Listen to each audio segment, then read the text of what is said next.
گزرے جمعے کے روز سینٹ کی کارروائی دیکھنے کے بعد سے مسلسل پریشان ہوں، خود سے انتہائی شرمندہ بھی محسوس کر رہا ہوں۔ عمر کی 3 سے زائد دہائیاں کامل جستجو سے پریس گیلری میں بیٹھ کر پارلیمان کی کارروائی دیکھنے میں صرف کر دیں۔ 35 برس کے طویل سفر میں بہت تماشے دیکھے بطور صحافی، مگر آپ کو بتا ہی نہ پایا کہ عوام کی نمائندگی پر قائم پارلیمان کہلاتا یہ کارخانہ در حقیقت 2 نمبری دھندے کی بھرپور علامت ہے۔ ہمیں اس گمان میں مبتلا رکھتا ہے کہ ہم جابر یا شفیق سلطانوں کی رعایا نہیں، ایک جمہوری ملک کے شہری ہیں۔ ہمارے محض فرائض ہی نہیں، چند حقوق بھی ہیں، اور ان حقوق کی پاسداری کو یقینی بنانا میرے اور آپ کے ووٹوں سے منتخب ہوئی پارلیمان کی ذمہ داری ہے۔ عمر کے آخری حصے میں داخل ہوا تو جولائی 2018 کے انتخاب کے ذریعے ایک نئی پارلیمان وجود میں آ گئی۔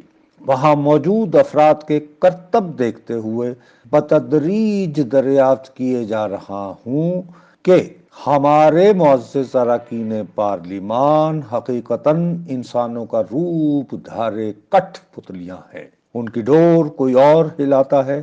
یہ ڈور ہلے تو حکومتی بینچوں پر بیٹھے افراد حاکموں کے تیار کردہ قوانین پر سر جھکائے انگوٹھے لگا دیتے ہیں۔ اپوزیشن بینچوں پر بیٹھے اراکین کو البتہ مزاحمت کا ڈرامہ رچانے والا کردار ملا ہے۔ وہ اس کردار کو اگرچہ برے اداکاروں کی طرح ادا کرنے کی کوشش کرتے ہیں، مجھ جیسے سادہ لو صحافیوں سے اس کے باوجود امید یہ باندھی جاتی ہے کہ ہم ان کی سینہ کوبی کو تاریخی ٹھہراتے ہوئے مدح سرائی میں مصروف رہیں۔ خود کی ملامت کرتے ہوئے احساس یہ بھی ہو رہا ہے کہ موجودہ پارلیمان کی 2 نمبری تو میرے لیے آج سے 2 برس قبل ہی عیاں ہو جانا چاہیے تھی۔ سینٹ کے چیئرمین صادق سنجرانی کے خلاف بہت دھوم دھام سے تحریک عدم اعتماد پیش ہوئی تھی۔ اپوزیشن جماعتوں کے 64 اراکین سینہ پھلا کر میری آنکھوں کے سامنے اس کی حمایت میں کھڑے ہوئے۔ 100 اراکین پر مشتمل ایوان میں یہ بھاری بھرکم اکثریت تھی۔ چند ہی لمحوں بعد تاہم خفیہ رائے شماری ہوئی تو ان میں سے 16 کے قریب اراکین نے صادق سنجرانی کی حمایت میں ووٹ ڈال دیا۔ اپوزیشن قائدین بالآخر برآمد ہوئے نتیجے سے ہکا بکا رہ گئے، اس عہد کا اظہار کرتے رہے کہ وہ اپنی صفوں میں موجود غداروں کی نشاندہی کریں گے۔ اپوزیشن قائدین کے علاوہ پاتال میں چھپی خبر بھی دریافت کر لینے والے کئی جید صحافیوں نے بھی مناسب لگن سے یہ معلوم کرنے کی کوشش ہی نہیں کی کہ وہ کون لوگ تھے جو آخری وقت میں اپنی جماعتوں کو دغا دینے کو مجبور ہوئے۔ ان کی کون سی کمزوریوں نے انہیں بے وقار کٹھ پتلی بنا رکھا ہے۔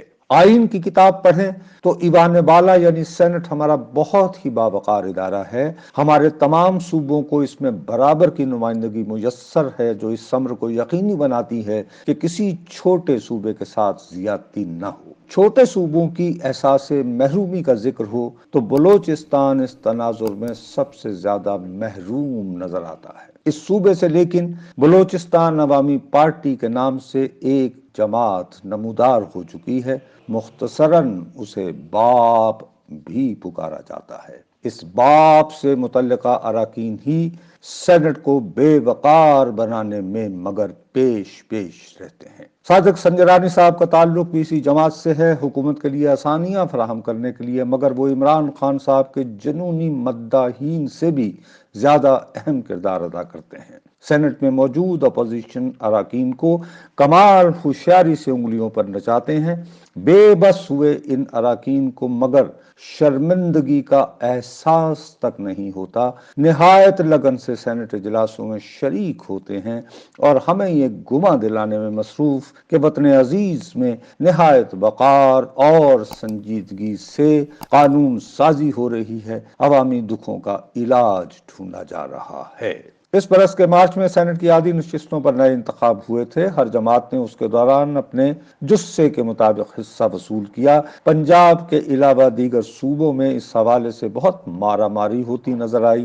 آبادی کے اعتبار سے ہمارے سب سے بڑے صوبے میں لیکن حیران کن مکمکا ہو گیا۔ مسلم لیگ نون کے پرویز رشید نااہل ہو گئے تو اس کے بعد اسی جماعت کے بقیہ نامزد کردہ اراکین بلا مقابلہ منتخب ہو گئے۔ ووٹ کو عزت دو کا سیاپا کٹنے والی جماعت اسی تنخواہ پر کام کرنے کو دل و جان سے آمادہ نظر آئی۔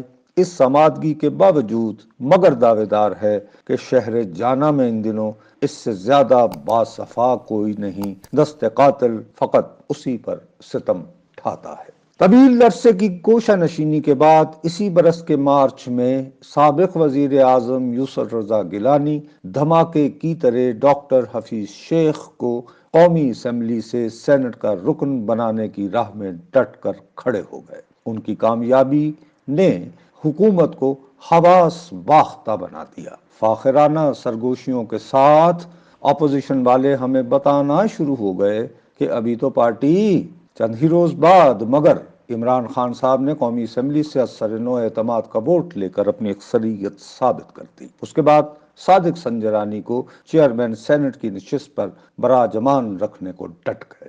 اپوزیشن انہیں روکنے کے لیے متحدہ حکمت عملی تیار نہ کر پائی۔ چیئرمین انتخاب کے روز ڈاکٹر مصدق ملک اور مصطفیٰ نواز کھوکھر نے ایوان میں خفیہ کیمرے نصب ہونے کی نشاندہی کی تھی۔ مجھ جیسے بیوقوف صحافیوں کو خفیہ کیمروں کی برآمدگی واٹر گیٹ جیسا سکینڈل نظر آئی جس نے بالآخر نکسن جیسے طاقتور صدر کو استعفیٰ دینے کو مجبور کر دیا تھا۔ گیلانی صاحب مگر اس سکینڈل کو فوراً بھول کر خود کو سینٹ میں قائد حزب اختلاف بنوانے کی مہم میں مصروف ہو گئے۔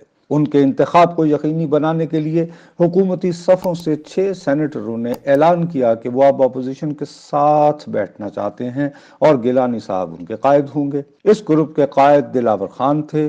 موصوف کاروباری آدمی ہیں۔ یہ شناخت انہیں نواز شریف کے نام سے منسوب مسلم لیگ کے قریب لائی۔ وہ اس کی بدولت سینیٹر منتخب ہو گئے تو عمران حکومت آ گئی۔ خان صاحب ایف پی آر کو ہمیشہ خوش رکھنا چاہتے ہیں، جی حضوری میں لہٰذا مصروف ہو گئے۔ اس کے باوجود سینٹ میں اپوزیشن کی پہلی نشستوں پر رضا ربانی اور محترمہ شیری رحمان صاحبہ جیسے بااصول تصور ہوتے سیاستدانوں کے ساتھ بیٹھتے ہیں۔ بدھ کے روز انہوں نے اپنے گروپ سمیت عمران حکومت کا مگر 33 قوانین پارلیمان کے مشترکہ اجلاس سے یکمشت منظور کروانے میں ڈٹ کر ساتھ دیا۔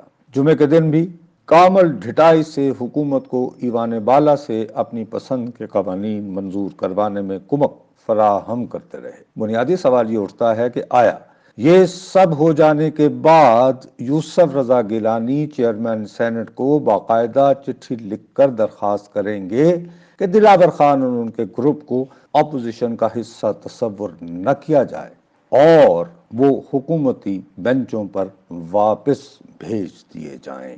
مجھے خدشہ ہے کہ قائد حزب اختلاف کا منصب گیلانی صاحب کو نام نہاد کتابی اصولوں سے زیادہ عزیز ہے۔ وہ اس تردد میں الجھنا نہیں چاہیں گے۔ دور حاضر کی 2 نمبری سیاست کی توانا ترین علامت لہذا دلاور خان اور ان کا گروپ ہی ثابت ہوں گے اور میں بدنصیب بھی پارلیمانی جمہوریت کے گن گاتا رہوں گا۔